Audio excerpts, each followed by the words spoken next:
Hello students, good morning. Welcome to your new lecture of fluid mechanics and hydraulics. In the previous lecture we have discussed about of your unit number 1 fluid properties. Okay, fluid properties जितनी भी थी वो हमने सारी fluid properties में देखी थी.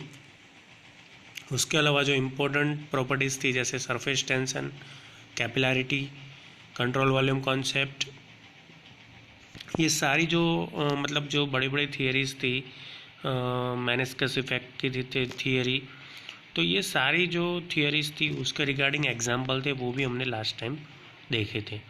Okay, example मतलब सैम्पल एग्जाम्पल्स हमने देखे थे. आपके बुक्स में मतलब बहुत सारे एग्जाम्पल है, लेकिन उसमें से बहुत जो कम आपके जीटीयू के रिलेटेड है वो सारे एग्जाम्पल हमने देखे थे. ओके, तो आज हम जो है वो यूनिट नंबर 2 स्टार्ट करने जा रहे हैं जिसका नाम है फ्लूइड स्टैटिक्स. ओके, तो फ्लूइड स्टैटिक्स के बारे में हम ये यूनिट में पढ़ेंगे कि फ्लूइड स्टैटिक्स में क्या आता है, उसका मेज़रमेंट कैसे होता है, उसका क्वांटिटी कैसे निकालते हैं, और जितने भी मतलब हमारे मतलब काम की चीज़ें हैं वो हम ये फ्लूइड स्टैटिक्स में यूनिट नंबर 2 में सीखेंगे. ओके, तो आइए स्टूडेंट स्टार्ट करते हैं आज का सेशन. तो आज जो सेशन में सबसे फर्स्ट आपको जो सीखना है वो है प्रेशर. ओके, तो प्रेशर किसे बोला था. बेसिकली ये जो यूनिट नंबर 2 है उसका ये पहला चैप्टर है. तो यूनिट 2 के फर्स्ट चैप्टर में आप अगर सिलेबस पे देखोगे तो उसमें प्रेशर इंटेंसिटी, उसका मेज़रमेंट कैसे होता है, उसके मेज़रमेंट के लिए कौन कौन से इक्विपमेंट अवेलेबल है, ये सारी चीज़ें हमें ये चैप्टर में सीखने को मिलेगी. ओके, फ्लूइड स्टैटिक के ये चैप्टर में देखो पूरा fluid static unit number 2 3 chapter में डिवाइड है आपका, second, third and fourth. Okay, 2, 3 और 4 चैप्टर मिलके आपका यूनिट नंबर 2 होता है. Okay, static pressure. ओके, यानी कि जो फ्लूइड स्टैटिक होता है वो. तो फ्लूइड स्टैटिक के अंदर ये 3 चैप्टर जो है वो मर्ज किए गए हैं. फिर से मैं बता देता हूँ आपको. फर्स्ट जो है ये आपका प्रेशर और प्रेशर इंटेंसिटी और उसके मेजरिंग डिवाइस वाला. उसके बाद सेकंड एंड थर्ड जब हम आएंगे तब हम देखेंगे कि उसमें क्या है. ओके, तो सबसे फर्स्ट प्रेशर क्या है. तो हाइड्रोस्टैटिक्स की definition, it is the branch of fluid mechanics dealing with the behaviour of fluid when it is at rest. जब आपका फ्लूइड रेस्ट पे होता है तब मतलब जो भी मतलब बिहेवियर का स्टडी करते हैं हम फ्लूइड का, वो हाइड्रोस्टैटिक कहते हैं.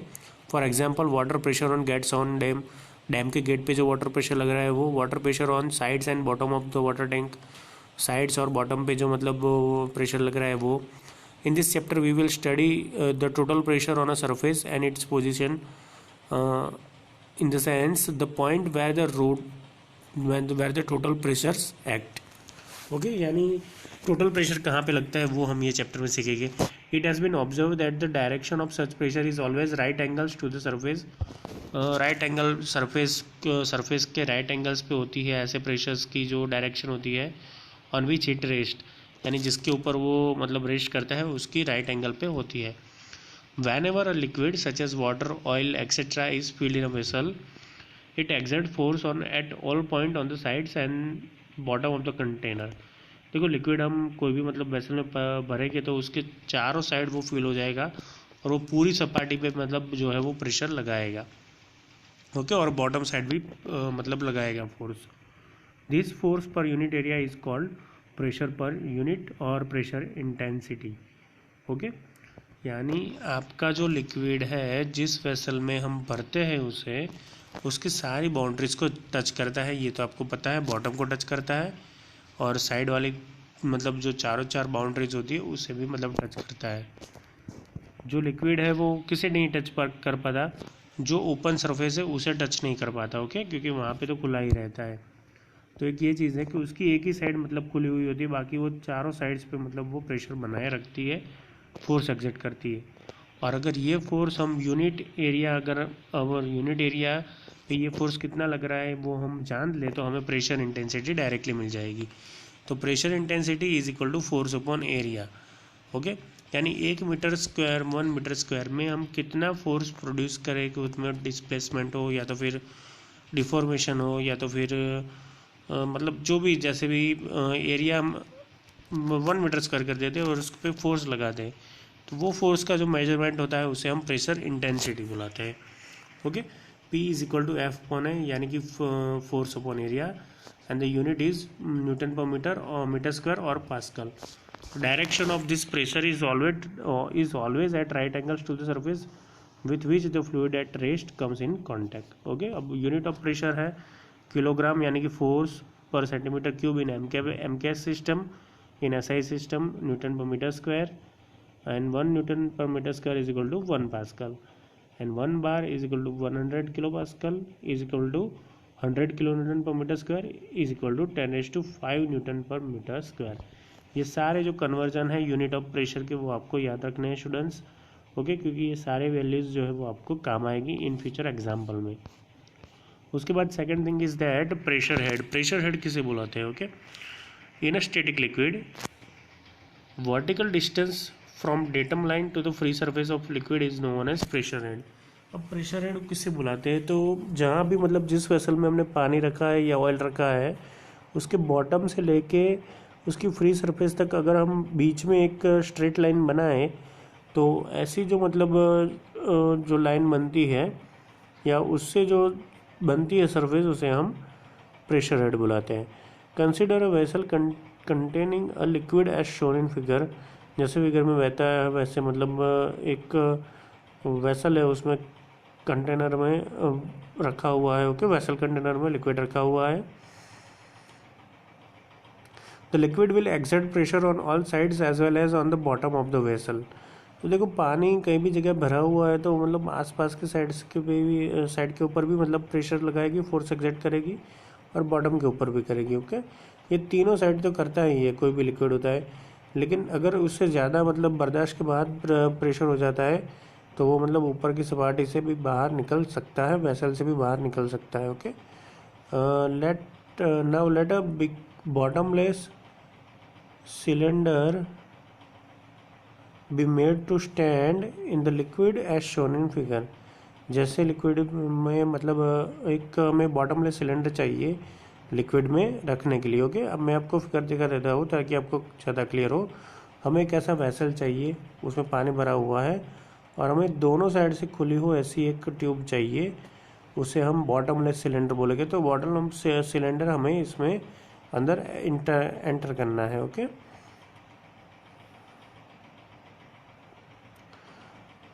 W is equal to specific weight of the liquid, H is equal to height of liquid in the cylinder यानी कि pressure head, and low and area of the cylinder base A, एंड देखो W H और A में पता चल गया।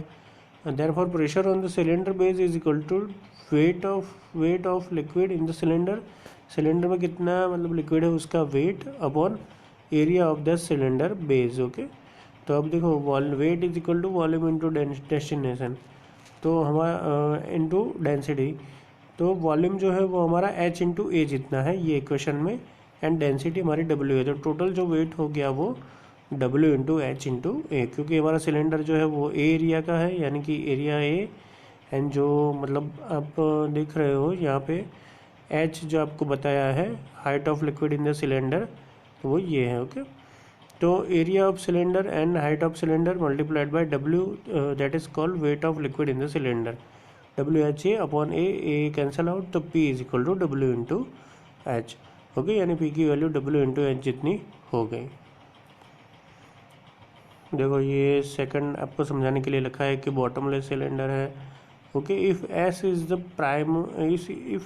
The specific gravity of the liquid then P is equal to W into S into H, यानी P की value अब हो जाएगी W into S into H, where W is equal to density of water.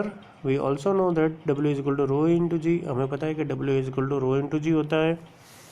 Okay, therefore from equation 1 यानी equation 1 पे से P is equal to W into H लिख सकते हैं हम, क्योंकि वाटर का लिए जो S होता है वो ऑलवेज 1 होता है। ओके, तो W की जगह अब आप rho into G लग सकते हैं फर्स्ट चैप्टर में से। ओके, तो P का इक्वेशन हो गया rho into G into H। Intensity of the pressure P is proportional to the pressure head H, यानी इंटेंसिटी जो होती है वो मतलब प्रोपोर्शनल टू प्रेशर हेड होती है। जितना हेड ज़्यादा उतनी मतलब आपकी इंटेंसिटी प्रेशर की ज़्यादा है, इंटेंसिटी ऑफ प्रेशर ज़्यादा होता है। देखो इसके यूनिट्स लिखे हैं, 1 pascal is equal 1 newton per metre square, 1 kilo pascal is equal 1 kilo newton per metre square and 1 mega pascal is equal 1 mn per metre cube. Okay, यानी यहाँ पे एक लिखा है तो लेकिन वो एक mn में लिखा है। ओके, यानी मेगा न्यूटन में लिखा है, इसीलिए ये यूनिट इतना छोटा है। 1 kilo newton per metre square is equal to 1 newton per metre square. तो ये हो गए आपके मतलब जो आपका प्रेशर और प्रेशर हेड जो है उसकी डेफिनेशन और उसके मतलब यूनिट कन्वर्जन्स। ओके, अब उसके बाद जो थर्ड थियरी है आपकी वो है relation between the pressure and depth of liquid.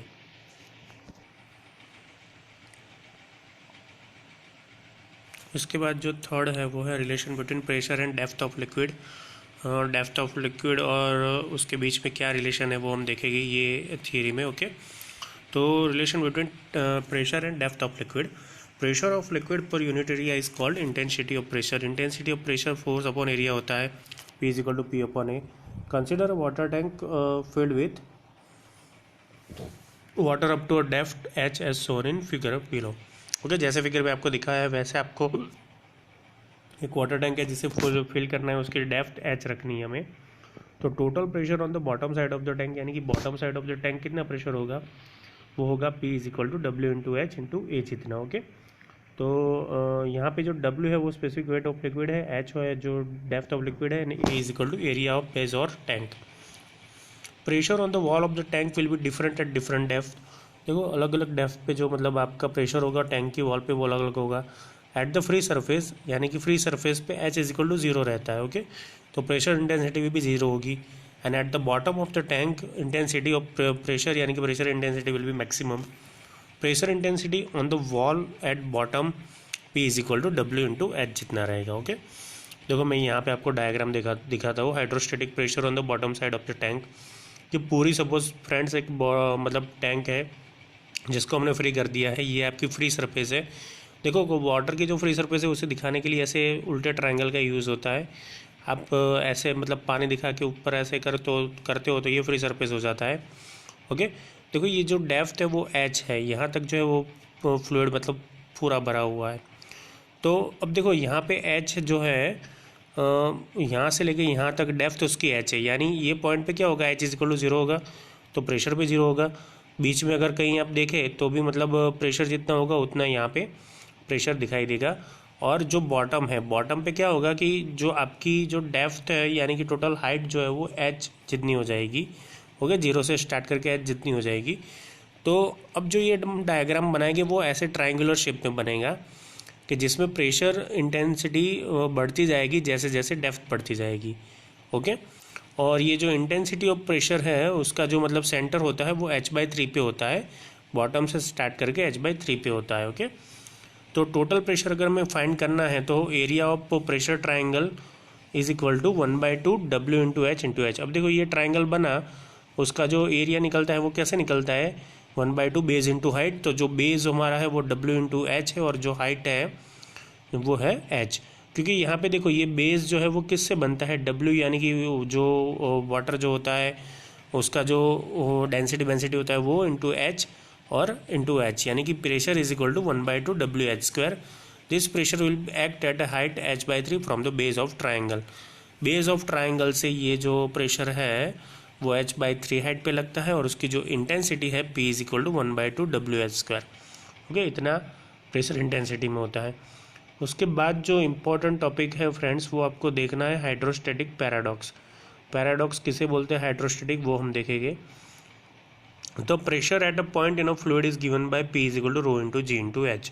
अब प्रेशर इंटेंसिटी अगर आपको कहीं पे भी मतलब फाइंड करना है तो वो आप इक्वेशन रो इंटू G इंटू H का यूज़ कर सकते हो। The intensity of pressure depends on only on height of the water above point, यानी कि the intensity of pressure depend on only on the height of the water above that point, यानी किसी भी point पे आपको pressure intensity find करना है तो वो पॉइंट से ऊपर कितना पानी है, कितनी हाइट का पानी है उसके ऊपर डिपेंड करता है। यानी कि pressure head and density of fluid density पे डिपेंड करता है और हाइट पे डिपेंड करता है। Okay, it does not depend on the shape and size of the column.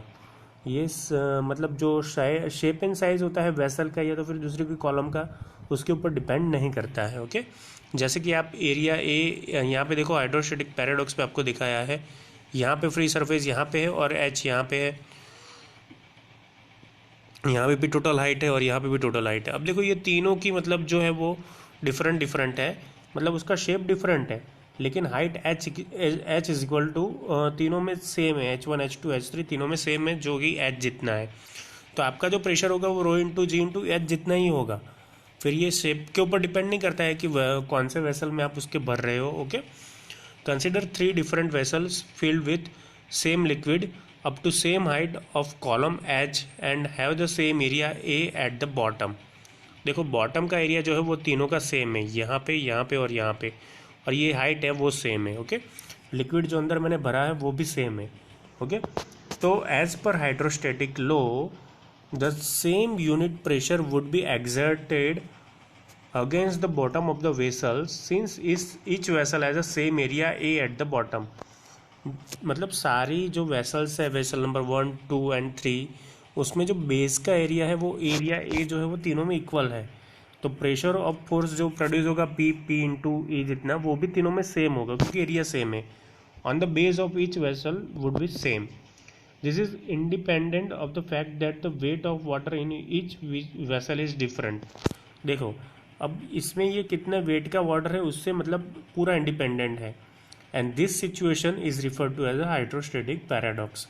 Okay, अगर कॉलम एच जो है वो तीनों में सेम है और बेस जो है उसका एरिया सेम है, तो तीनों की प्रेशर इंटेंसिटी सेम होगी, भले ही वो वेसल तीनों एक दूसरे से अलग हो। ऐसी हम सिचुएशन को हाइड्रोस्टैटिक पैराडॉक्स बोलते हैं। ओके, तो हाइड्रोस्टैटिक पैराडॉक्स क्या है वो आपको पता चल गया होगा फ्रेंड्स। ओके, उसके बाद जो हमें वो इम्पोर्टेंट थियरी देखनी है वो है Pascal's law. Okay, Pascal's law में क्या है वो हम देखते हैं। तो देखते हैं पास्कल का लॉ क्या बताता है। तो पास्कल का लॉ एक इम्पोर्टेंट थियरी है फ्रेंड्स। देखो आप देख सकते हो कि बहुत बार जीटीयू में ये पूछा गया है। ओके, तो पास्कल लॉ ये बताता है, it states that the intensity of pressure at any point in a fluid at rest is same in all direction. यानी कि इंटेंसिटी ऑफ प्रेशर जो है वो किसी भी पॉइंट पे सेम रहती है अगर आपका फ्लूइड रेस्ट कंडीशन में होता है। ओके, और इन ऑल डायरेक्शन, यानी कोई फ्लूइड अगर रेस्ट पोजीशन पे है, ओके, यानी कि कोई फ्लूइड जो है वो अभी मतलब वो स्टैटिक पोजीशन में है, तो उसके मतलब प्रेशर इंटेंसिटी कोई भी पॉइंट पे किसी भी डायरेक्शन में सेम रहती है। ओके, यानी आप एक्स साइड से मेज़र करें, वाई साइड से मेज़र करें या जेड साइड से मेज़र करें, प्रेशर इंटेंसिटी उसकी सेम रहती है। ये रूल को हम पास्कल्स लॉ बुलाते हैं। फिर से मैं रिपीट कर देता हूँ क्योंकि ये आपको लिखना है डेफिनेशन में। ओके, और वर्ड टू वर्ड लिखना है। The intensity of pressure at any point in a fluid at rest is same in all directions. अब प्रूफ हम देखते हैं कैसे होता है। Consider a wedge shape liquid element ABCDEF as shown in figure below. यहाँ पे एक फिगर पे आपको देखो ये ABCDEF ऐसे करके एक वेज आपको दिखाया है जो कि लिक्विड का है।